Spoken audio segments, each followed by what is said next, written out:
Alright, we should be live. Microphone looks good. Video capture's working. Alright, we're back. Working on Indoraptor. Indoraptor is down to 86 cards, so we need 26 more cuts before it is done.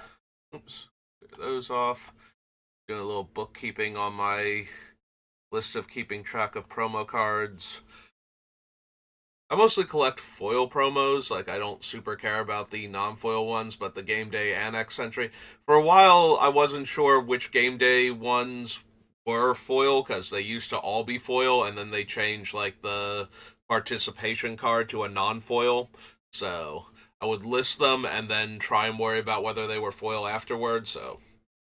I do have a list of the non-foil ones I have also, just in case I need to care, so I was moving annex entry down there. I finally remembered to. I was adding in the upcoming store championship promos.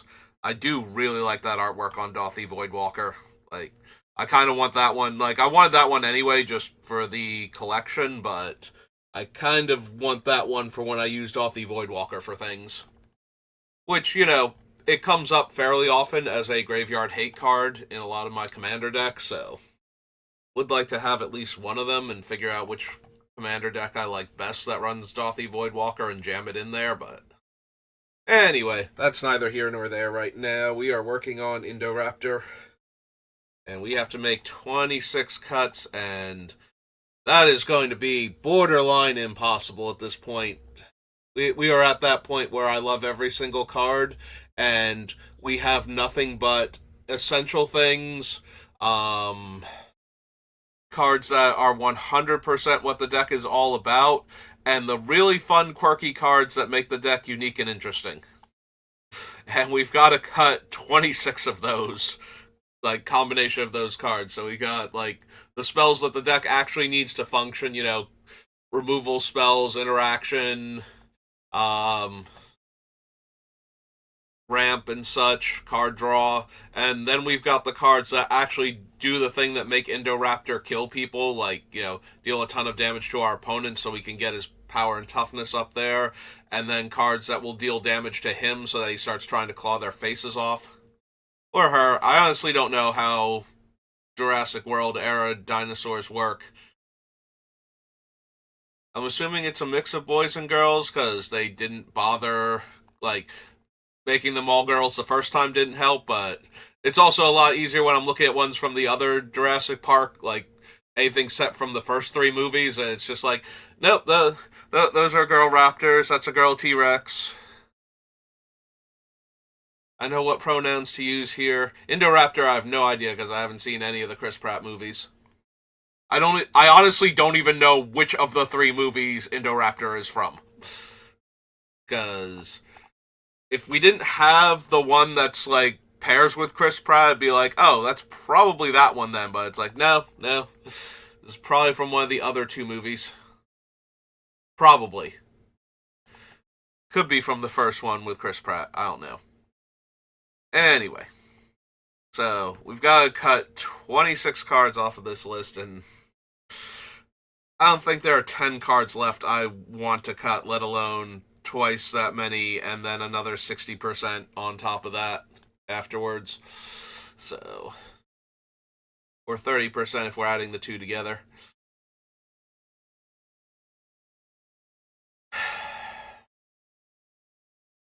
Like, do I cut the spells that are capable of dealing a ton of damage to me, but also to my opponents?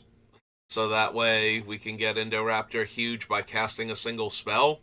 Because, you know, Price of Progress dealing 2 damage per non-basic land our opponents have is very likely... like, even on turn 3, if I went if I went last and everybody else has had a chance to play their lands, the idea that this thing is going to deal, like, more than 2 damage per opponent we have combined to each of our opponents to get Indoraptor to the point where it's going to enter with, like, 8 or 10 1/1 counters is not unreasonable. Like, that is how much damage Price of Progress can deal. Sometimes, you know, you'll run into a deck that is, like, mostly like either monocolored or the person playing it doesn't have access to a ton of non-basic lands to fix their mana, so they've got the ones that they have, plus, a lot of basics in their deck. But most of the time, I feel like Price of Progress is going to deal like 2 to 4 damage to each opponent by turn 3. But like once everybody's gotten to their third turn. So I really don't want to cut that.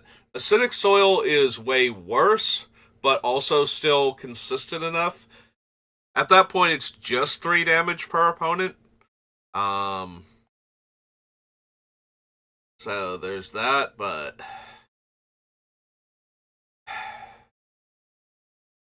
it's still also a lot, especially like mid to late game. The biggest problem with Acidic Soil is that I am a land ramp based deck, so I will definitely deal at least as much damage to me as I should be dealing to our opponents, except in like the cases where they've gotten way better ramp spells than I've gotten in our draws, since I only ramp like one land at a time most of the time on cheap spells. Like if they play, a 4 or 5 drop spell that's getting them like 3 to 5 land in play, then they'll take more damage, but that's about it. Like all of my other stuff is just going to get me ahead on mana in a way that's going to make Acidic Soil hurt me more.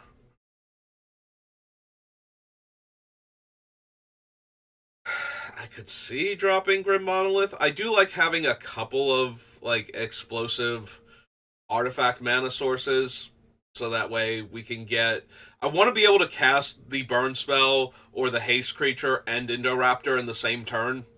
Like that is the goal here. We need to deal that extra damage first, and then cast Indoraptor in the same turn. So we've got to be capable of doing that. So we need a couple of extra fast mana things. So like Soul Ring and Mana Crypt are the obvious ones, but past that, Grim Monolith is like my next thing in line for that. So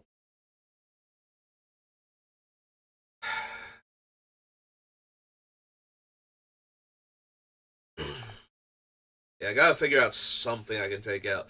Flame Rift, maybe. Flame Rift is just so efficient, though. Like, it's 2 mana, it's 4 damage to everybody, regardless of what they're doing.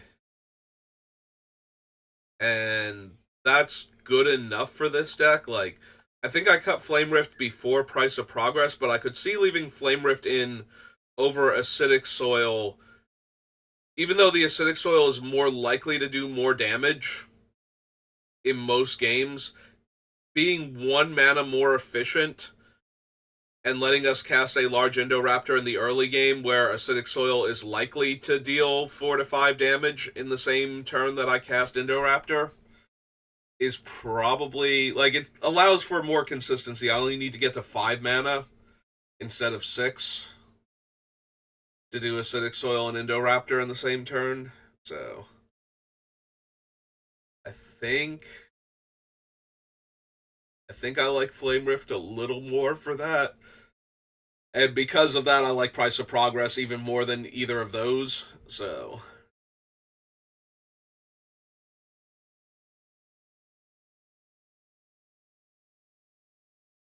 but at the same time, I am looking for cuts, so I have to at least consider some things. Dead Robot, I thought we got you off of the list because we put Topiary Stomper. I must have crossed him off the land ramp then instead of this thing and forgotten about, right? Because we have Topiary Stomper. Yeah, okay. Alright. Kodama's Reach, Sakura Tribe Elder, Sensei's Top, Setsuku, Arseek. Yeah, right now, Kodama's Reach, I think is the worst of our ramp spells, in that it's only getting 1 extra land into play anyway, but it's making sure we hit our land drop next turn also, or making sure we hit it that turn if we haven't actually played a land yet.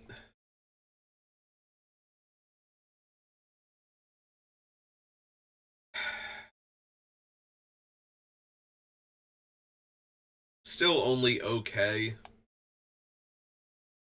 Maybe we can afford to cut it.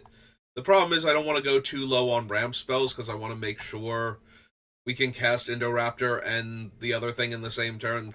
That's going to be one of the biggest issues about this deck. Indoraptor is cheap, and that's very helpful, but Indoraptor doesn't just get cast by itself a lot of the time unless I already had a ton of creatures in play dealing damage. And that normally does not happen in Commander. You usually don't have a clean attack with, like, getting 10 damage through that was on board the previous turn and nobody did anything about it, and nobody's doing anything about it now, and you actually get to attack with everything and play Indoraptor, and now he's a 13 power creature, and nothing bad ever happens to him, and you just win the game. Like, that does not normally happen. So we need to get into a position where we can actually cast the Indoraptor at the very least, and then we have to hope that it lives long enough to protect it later on, and we're doing an awful lot here all at once, where we need all of this mana. So I know, Rakdos, you're trying to help with your deal damage, and all of a sudden Indoraptor's that much cheaper.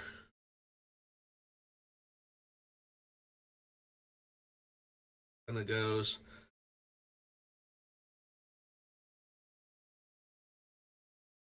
Yeah, I do like me some Arcbond in this deck. Atarka's Command is another one of the... Like, it's cheap enough. It's only dealing 3 damage instead of 4, but it also can buff my creatures. So... we might be able to get a few extra points of damage in that way, and we don't take damage, and we also have the other options, like... Being able to put a land from my hand into play is not that big a deal unless I have a bunch of lands in my hand, but stopping an opponent from gaining life might be very relevant to Atarka's Command, and just being able to deal 3 and buff my team is probably enough most of the time. Love the extra mana I'm getting from Neheb. Ranging Raptors is one of my potential better land ramp spells. Like, if we're just dealing a damage or 2 to it every single turn, and I mean, like, triggering it twice, not dealing 2 damage to it. Like, if we can actually get to the part where we're, like, activate Pestilence twice or activate Pyrohemia twice, and this thing gets to get 2 lands out of my deck every turn until I'm out of basics. Like, that's just huge for this deck. Try and keep the star. Try and keep all of these dinosaurs that want to give me advantages. Assassin's Trophy, Bedevil. We already cut the Ill-Gotten Inheritance. Much more inclined to keep Spawn of Mayhem, but... See, this is what I mean. Like, at this point, everything I have in here has a purpose, and trying to get rid of everything so that way we get room for lands is becoming more and more of an issue.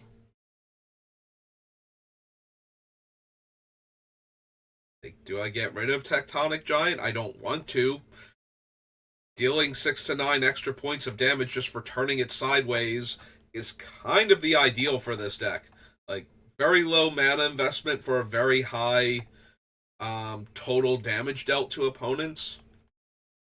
Like, if we just put this thing down with haste and attack with it and cast Indoraptor, that's huge. So much extra damage. And that's without any of the multipliers or anything else going on, so... But we only have so much room, and we're going to run out of room soon. In fact, we're out of room now. We're trying to figure out how we're cramming all of this stuff in there.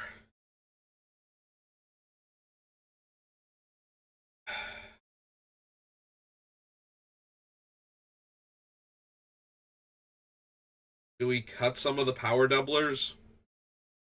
Like, I think I keep Skullport Nexus because it's also anti-Wrath Tech. Like, if it's not specifically farewell or something, then we're getting a huge creature out of it that we can then double its power on top of that. So that's actually a very large threat that can deal a ton of damage to our opponents, and then we can get Indoraptor back online. But I'm wondering, like, unnatural growth is not super hard for this deck to cast because of all the dual lands and tri lands we're going to be running, but it's still not just, oh yeah, no, we just cast this thing. It's totally fine, and we can do it on turn 5 every single time we need to. Like, quad green is a little bit more rough. Like, quad black would be borderline impossible with what we have. Like, how we're trying, like, we don't want to have to fetch that many black sources in order to set that up normally, but quad green is still an awful lot to ask for turn 5. Like, I'm pretty sure once I have double green, I'm not as interested in getting a third or fourth green as I am making sure I have like 2 black also, and like 3 to 4 red sources preferably. Like, I want them to be like red green lands and red black lands, so that way my primary color is well represented. And if I can only get like basic lands or something, then like Sakura Tribe Elder and stuff, then I'm probably going to favor the mountains first, or my first swamp over my like third green. So a natural growth is not like a slam into play turn 5 after playing a big creature turn 4. It might be a slam into play on like turn 7 or 8 and have my 2 creatures in play that have gotten there since the last time the board was destroyed get to attack for double damage. I really like doubling Raptor's power, though. Is the biggest issue. Because that means he's that much more threatening every time he's dealt damage, so.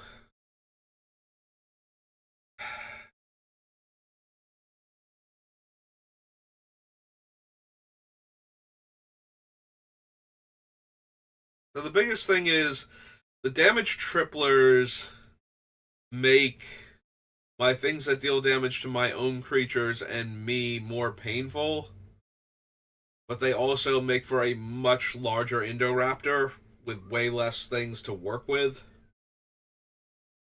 Then the power doublers can increase how big Indoraptor is if I can connect, but also can increase how big Indoraptor is when I start damaging him. But we don't have all of the room in the deck for all of this stuff.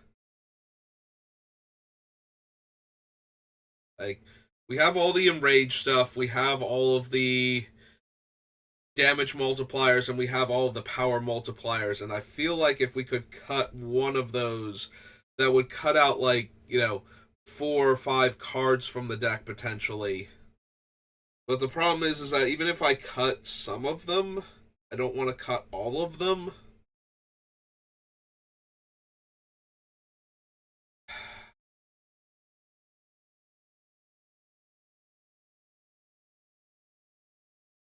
Like, if I cut the damage triplers, because I don't want to triple the damage dealt to my creatures for when I have, one of the pestilences out and a bunch of enraged creatures, and I don't want to kill them.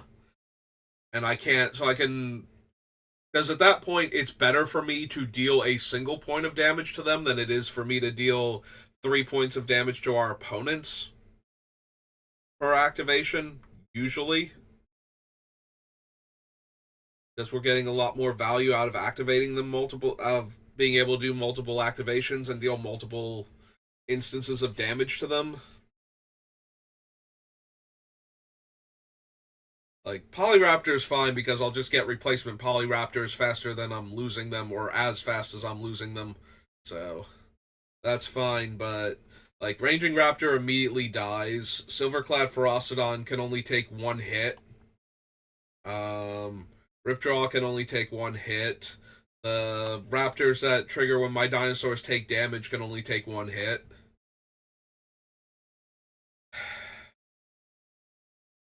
Sun Crown can only take one hit.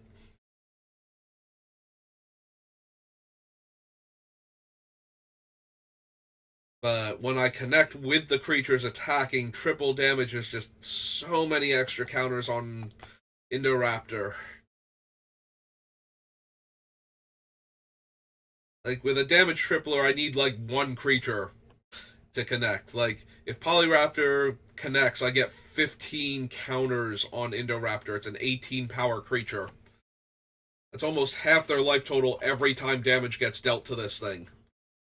So, it's really hard not to want to run the damage triplers, but at the same time, it's kind of a non-bow with the other half of my deck. But that's only 2 cards cut if we did that. Like, because I don't think we're cutting the Fiendish Duo, because that only doubles the damage dealt to my opponent, so we kind of want to keep that. Gratuitous Violence is when my creatures deal damage, so it's not killing my stuff faster for things like the Pyrohemia and the Pestilence and whatnot, but it is allowing the Indoraptor to kill faster by doubling the damage it does, and lets me put counters on it from attacking more readily.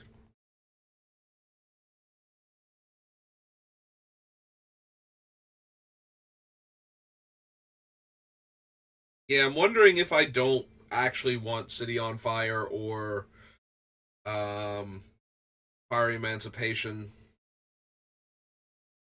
because of the interaction with my other cards.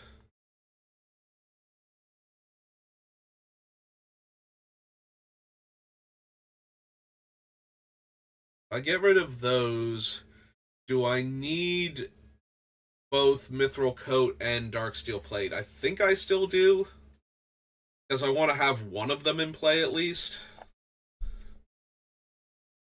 in order to protect Indoraptor from, like Starve Extinction and Blasphemous Act and everything. Or if it's big enough, I want to protect one of my other creatures from Starve Extinction or Blasphemous Act and keep the Indoraptor and it alive. But I'm wondering if we can actually cut City on Fire. Like, City on Fire is already 8 mana, so it's going to cost me like 6 to 7 mana to cast it, and the creatures I'm tapping are no longer attacking for triple damage that turn. So, if you told me at the start of this that I was going to be cutting City on Fire, okay, City on Fire I might have believed you a lot easier, but telling me I'm cutting Fiery Emancipation from this deck is basically going, you are not going to end up where you thought you were when you started this deck.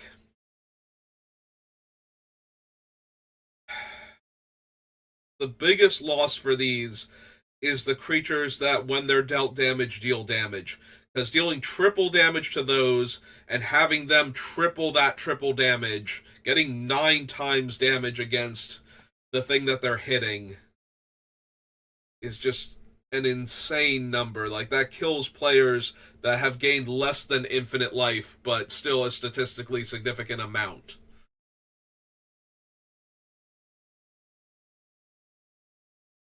Even then, if you can break up their infinite life combo, triple damage can go a long way towards actually killing them from like an arbitrarily high life total. If they weren't careful and they stopped at like 1,000,000 life instead of 10 trillion life when they were gaining infinite life. Because they couldn't actually win the game, they could just set their life total at an arbitrarily high number.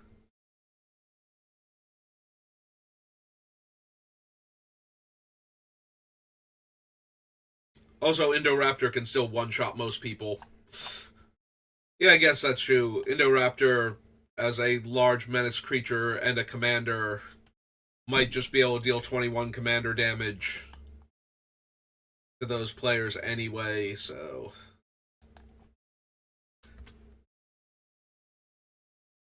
I actually doing this? Am I going to get rid of the 2 damage triplers just because they make my cards that hurt me and my stuff hurt me and my stuff more? I think the answer is actually yes. And again, I would not have thought that when we started. I assumed that these things were making it all the way through to the end, but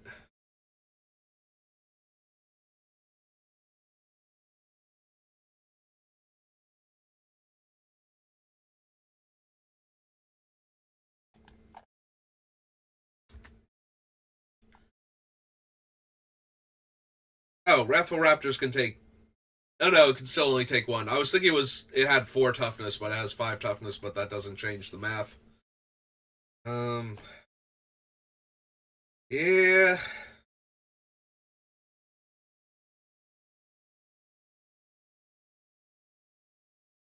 Yeah, unfortunately, I do think it's those two. That does diminish. Like I said, it diminishes anything that when it takes damage deals that much damage because multiplying a multiplier is just so much damage. But at the same time, those cards are still fine in the deck because I'm still dealing damage to them with multiple effects.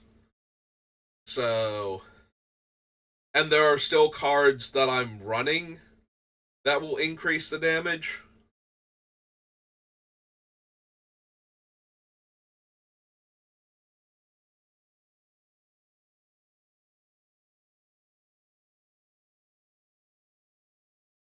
It does kind of make me want Sulfin back in, though. Now that I'm getting rid of the things that would kill Sulfin very easily if the deck were running. Alright. I know I have like some spot on the list where these things appear again, and yeah, it's down here. Okay. Alright. That's still only 2 cards off the list. Like, this does not help anything past the idea that, yes, we can technically cut them, and I don't think it's wrong to.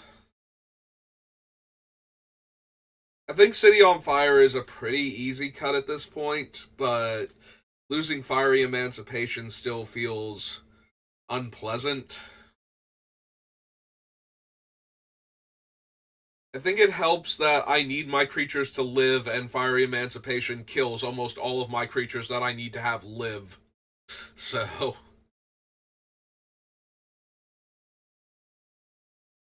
like, it takes away so much of their utility with what I have in the deck.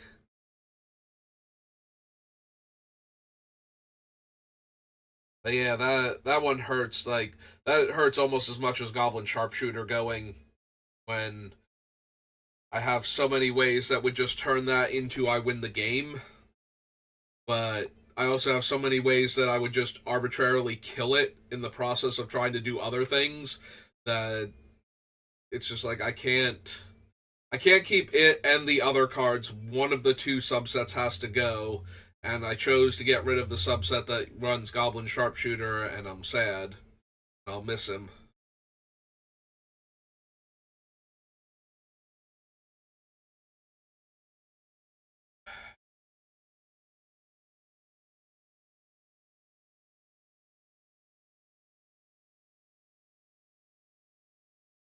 Act, Olivia, Rakdos, Burnished Heart, Xenagos.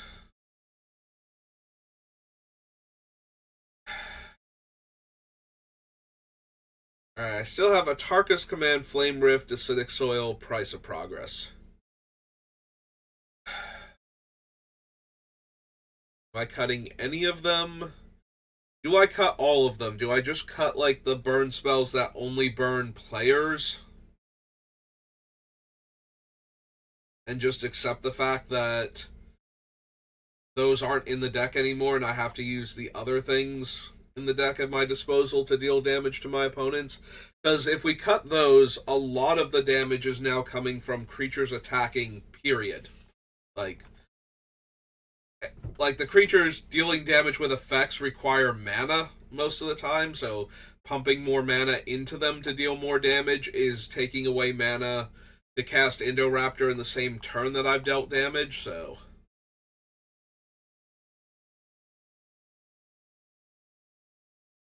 Can we actually cut them? Like, all of them? Because that would be 4 cards off of the list.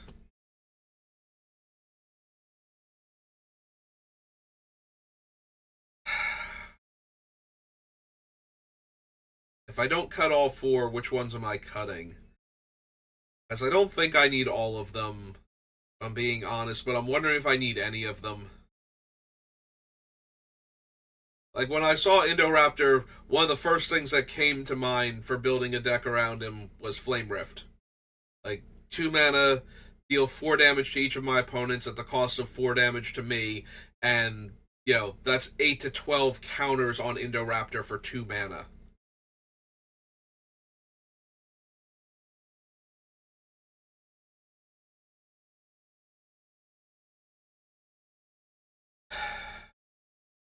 Alright, Acidic Soil is the most expensive one at 3 mana.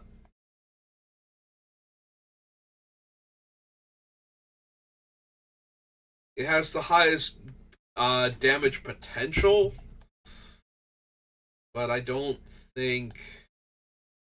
I don't think I need all of them, and I think I'd rather be more mana efficient, because unlike creature, I can cast a creature on a turn where I can't cast Indoraptor and get in some damage that turn, but also if it lives, now it gets to deal damage on a subsequent turn and make Indoraptor larger.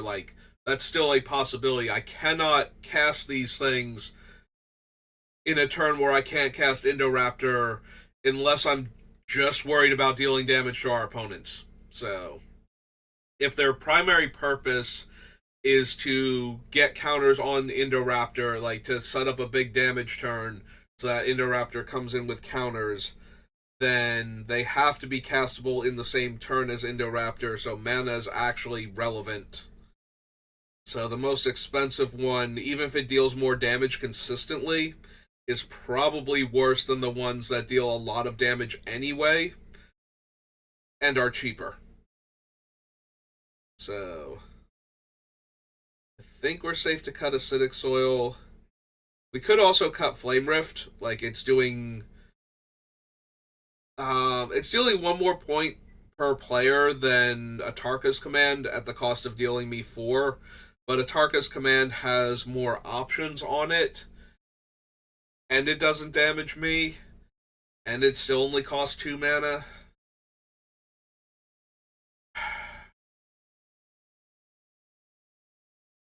Yeah, okay.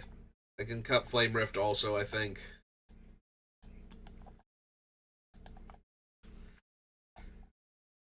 I'm reaching for cuts anyway, so... There's only so much... Yes, I know you're still there in this section. Crashing Wumpus. There is a part of me that still wants to get the Wumpus back into the deck, especially now that we've cut the damage triplers. Wumpus gets better because it doesn't kill itself with its first activation.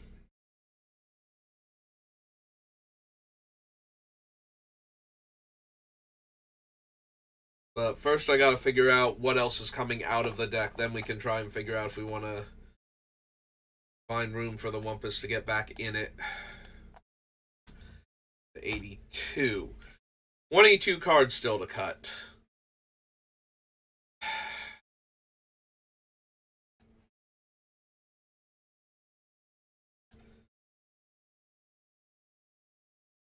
Alright, mana ramp is soul. Hang on, we have 1, 2, 3, 4, 5, 6, 7, 8, 9, 10, 11, 12, 13, 14, 15. We currently have a quarter of the spells in the deck are dedicated to ramping me. Some of them aren't as rampy as others. Rakdos is less ramp and more... I mean, he is ramp. He shaves so much off of Indoraptor if I've played Indoraptor and had him die. We can if we connect with Rakdos for full damage, that's 3 previous attempts at casting Indoraptor that we don't have to pay for. Indoraptor is back down to 3 mana still on that turn, just for Rakdos by itself connecting. So while it's not ramp in the traditional sense, it is saving me potentially a ton of mana. The Narcomancer is kind of in the same boat. Like, if I have to cast spells in the same turn in order for Indoraptor to be huge, like, it always shaves the one off Indoraptor. So as long as any of the other spells cost colorless mana that are red or black, we shave a mana off of them also. And 2 mana to make 2 to 3 mana in a turn is kind of where Grim Monolith is at, so.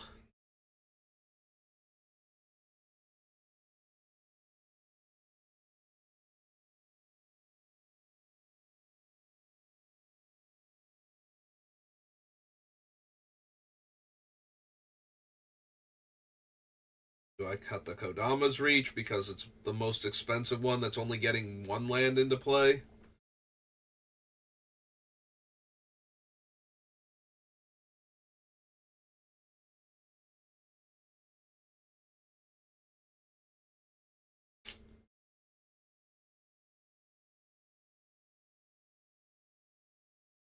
I don't think I have room for all of this, so if I have to cut some of it, what am I cutting? Like, Greyhenge isn't just on the list for mana, like, but it actually can ramp me. Like, I am capable of getting a huge power creature into play and casting this for 2 green mana, but then also not, like, just because I got a huge creature into play doesn't mean that I have all the mana that I need, so casting the Great Henge after that creature might still be relevant to me.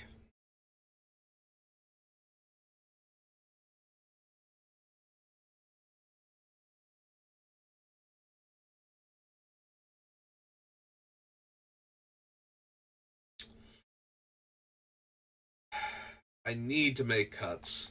Some things have to go.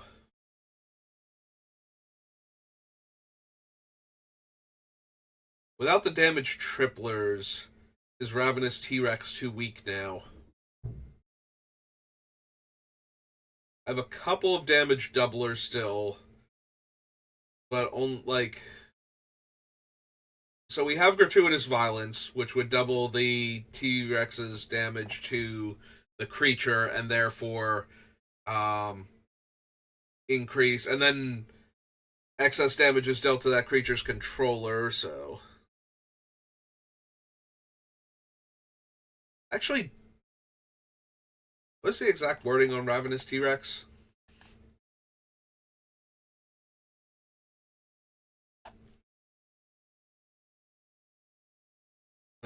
Ravenous Vampire. There we go. I was about to say, can we just, like, remove the other things? Where is it? Ravenous T-Rex. Are there so many ravenous creatures that it's not even on the list yet? Come on now. There we go. Alright. So, when it attacks, it deals damage equal to its power to up to 1 other creature. Excess damage is dealt to that creature's controller. Yeah, so first it deals the damage, and then whatever the excess is gets dealt to that player. So, we can, if we're doing Gratuitous Violence, double the damage and then double it again. Like, deal double damage, so 12, assuming it hasn't devoured anything and isn't getting any other power boost to that creature, and then however much overkill will get dealt to that player, and that will get doubled. Since we're dealing damage again. I believe. I don't think it's all assigned at the same time. Like trample damage. Like, with trample damage, you assign, like, this amount of damage to this creature and this amount of damage to the player, and then the doubling effects take over. So you have to assign regular lethal damage to the creature and then double it, and then the trample damage that gets dealt to the player would be doubled if I had, like, sources deal double damage in effect. So, I don't think T-Rex works the same way. Do we have a ruling on him? Her? Sorry. Is calculated in a way is calculated a similar way to the way trample damage is dealt. Start with the amount of damage being dealt to the creature and determine if that is lethal. Usually this is the creature's toughness minus the damage already marked on it, ignoring replacement damage effects. Simultaneously deals damage to the target creature and its controller. This damage may be modified by replacement or prevention effects. Okay, so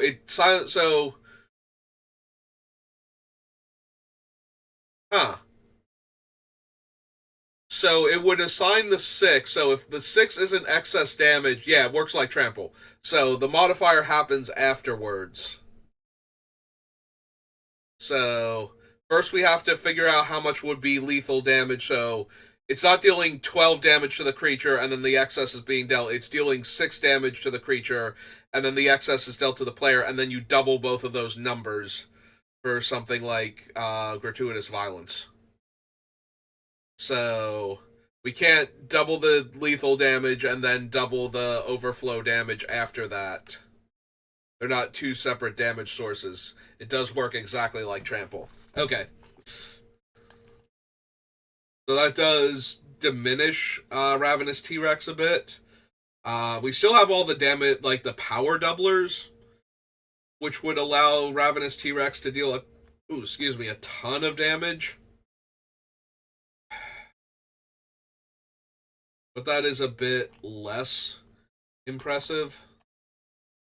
But like 41 minutes and I've cut 4 cards off of this list, which does not surprise me in the least. I think that's where I'm at with this deck, is that everything I have left is something I really, really want to keep, and trying to figure out what I can afford to take out of the deck. Like, I think I can cut Pathbreaker Ibex, but at the same time, much like the T-Rex, it's very, very good with all the power doublers.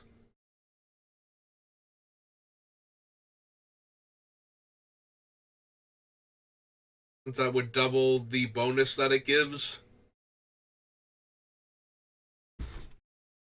Yeah, the more times you can double something that you want, the better it is. So trying to double and triple everything was kind of the whole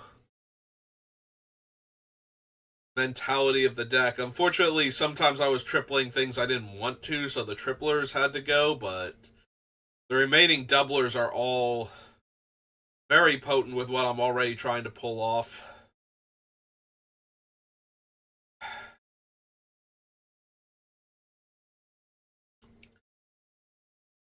I'm looking at Descent into Avernus, but that's just so much free damage every turn. With the downside being that I'm giving my opponents resources to potentially interact with what I'm doing. And there are decks that do a better job of taking advantage of having treasures specifically, since treasures are one of those things that people love to build around a bit more.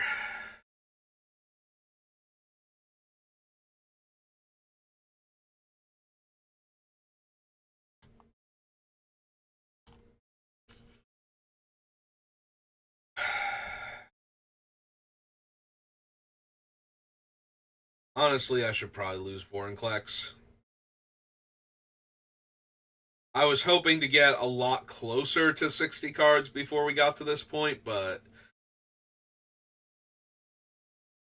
let's be honest, I'm just running him for that 3rd chapter.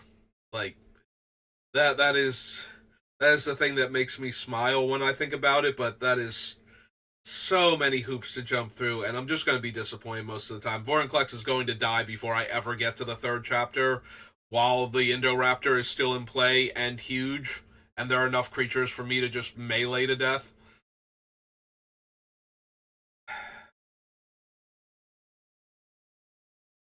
That is so sad.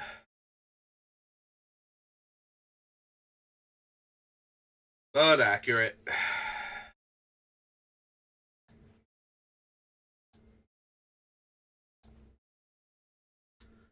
Just get rid of Vorinclex.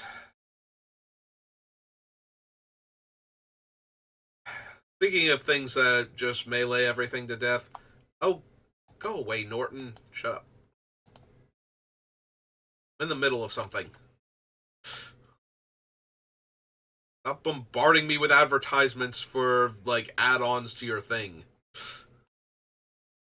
Super obnoxious.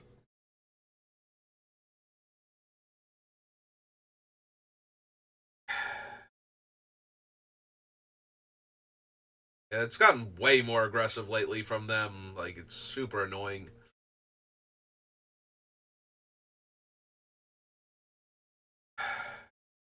Honestly, I think Vorinclex can go. I'm wondering, though, if I don't want to also get rid of the Apex Altasaur.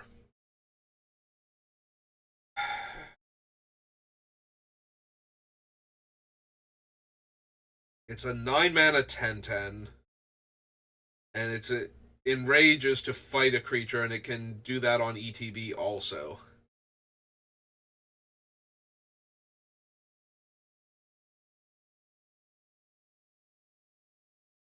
Is Apex Altasaur even optional? Like, the way I have it written, it's not, but I don't know that I... Up to one target creature. Okay. Then it has Enrage. Up to one target creature you don't control. Okay, so Apex Altasaur does in fact get to melee everything, but it doesn't have to, if that would be bad for me.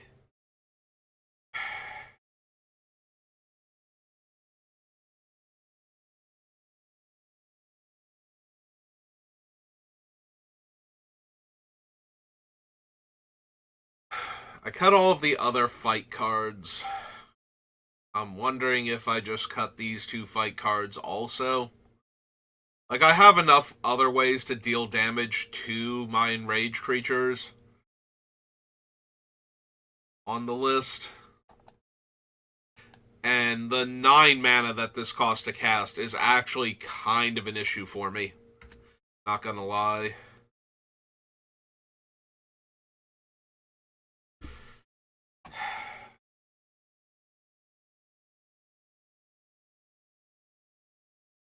Yeah, I think I'm going to cut the Ibex while I'm down here, because I keep considering cutting it, and we're running out of things. Like, I'm already cutting things I desperately wanted to put into the deck, so... If we don't cut it now, we will cut it later. And just easier to cut it now, I think. Save myself the issue.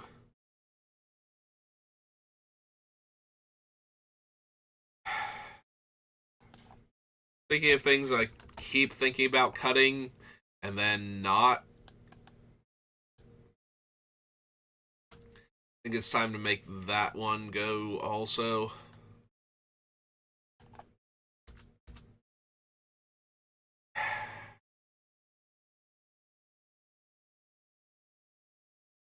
Yeah, bring that down to 78.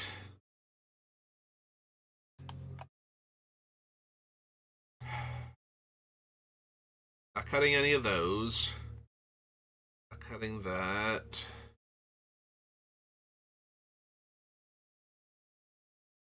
That would bring me down to 76 if I cut Price of Progress and a Tarkus command. Maybe it's a Tarkus command. Like, Price of Progress has the highest damage output out of all of them. If any of it's going to actually make it through to the end of the list, I think it's Price of Progress, but yeah. Yeah, let's get rid of a Tarkus command too.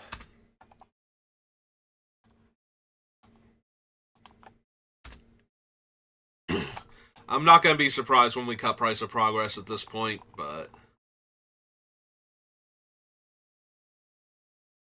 I think it's still worth considering. Scene Arena, Gratuitous Violence, Lightning Greaves. Maybe Lightning Greaves can be Rhythm of the Wild.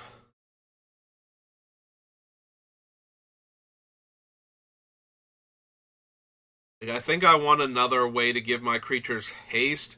So I do like Lightning Greaves because it protects from targeted removal, and it's free to move around. Like, I can put it on one of my big creatures that I just cast, attack with it, deal the damage to the opponent, and then move it onto the Indoraptor after casting it to make it harder to get rid of Indoraptor until I can untap. And I can move the Greaves off of it after that if I need to target it, but a lot of my things don't even need to target to deal damage to Indoraptor now, so.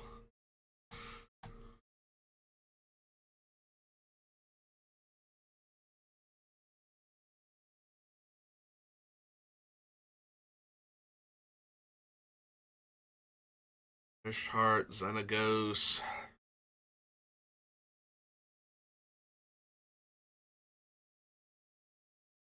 Yeah, out of all the weird haste cards, I think I like Xenagos the most because of the power doubling effect. Like, just having another one of those, it just makes it that much easier for Indoraptor to be lethal and to keep killing creatures until they're out of creatures as I deal more and more damage to him. His power gets doubled.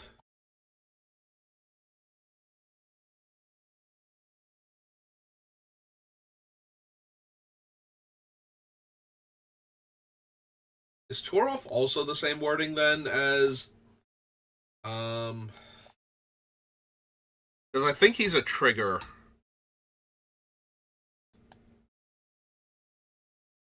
Yeah, he uses whenever, so whenever a creature or planeswalker opponent controls is dealt excess non-combat damage, Torolf deals damage equal to the excess to any target other than the permanent. So this one should work. If a permanent is both a creature and a planeswalker, doesn't matter if a creature or planeswalker opponent controls was dealt combat damage earlier. Torolf's ability doesn't affect the damage dealt to the creature or planeswalker opponent controls. That damage will still be dealt as normal. Deals because of its triggered abilities non-combat damage. That damage may cause Torolf's ability to trigger again. Creature. Okay, and then we're getting into Torolf's hammer, whatnot.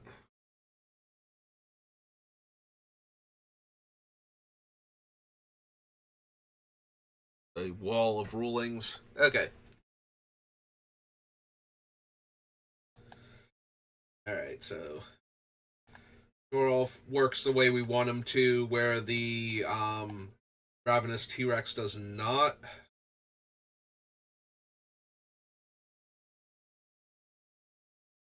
Open Drill, Pearl Coat, Bitter Triumph, Pugnacious Hammer Skull.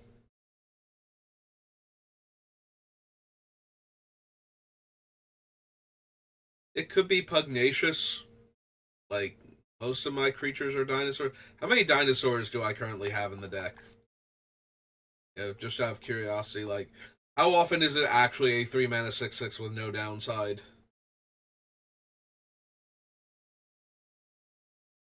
Like, it matters how expensive the dinosaurs are, too.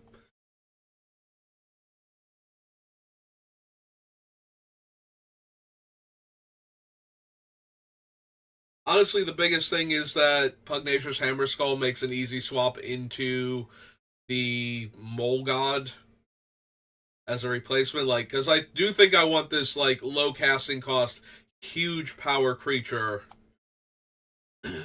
And Pugnacious Hammer Skull is a good placeholder if I wanted to try the Mole out in the deck instead. Like, even if I think it's not the best, but at that point, maybe one of my other creatures should be the Mole, and Pugnacious Hammer Skull should just go. We have 1, 2, 3, 4, 5.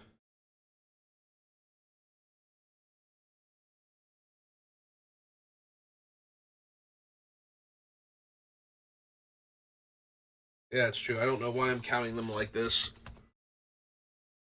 All right, 1, 2, 3, 4, 5, 6. Not really. 7, 8, 9. Yeah, okay. Sorry, Pugnacious. you do secretly have a downside. Technically, the roaming throne is also a dinosaur, because that's what I'm going to name with it whenever I cast it, but 3 mana deals 6 damage every time it attacks at a minimum, though. It's awfully tempting.